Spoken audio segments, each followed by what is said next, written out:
Two bills relating to immigration passing off the House floor today, but not without fiery debate from Democrats. Fox 25's Capitol reporter Paige Taylor brings us the details. The House Speaker had two bills on the House floor today relating to verifying immigration status when applying for certain assistance programs. He says that these bills were requested by the White House. President Trump said, "I'm inviting every legislator to join me in this foundational principle. If you agree with this statement, then stand up and show your support. The first duty of American government is to protect American citizens, not illegal aliens." House Speaker Kyle Hilbert reciting President Trump's recent State of the Union speech, saying he thinks it is the best way to highlight the core of the issue sparking House Bill 4422 and 4423. These bills would require a person's legal status to be confirmed prior to receiving SNAP, TANF, or Medicaid benefits.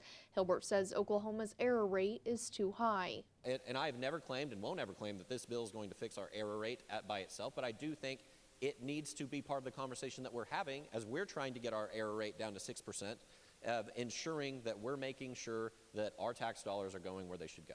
Democrats on the floor pressing for data. We don't know if there are any illegal immigrants that have received benefits, so we don't know the cost. And the law already states that they are not eligible. So I would question why this body has not had proper oversight of DHS to be verifying that already, and this bill is unnecessary. Instead of doing an investigative audit on what we're doing, instead we turn to, oh, well, let's just make sure that the people that can't get these services can't. Hilbert didn't provide specific details on how many undocumented immigrants are using these benefits, but pointed to overall national statistics. The Federation for American Immigration Reform calculated that American taxpayers spend at least $182 billion annually to cover the costs incurred by the presence of 20 million illegal aliens and their children, which includes $66.4 billion in federal expenses, plus an additional $115.6 billion in state and local expenses.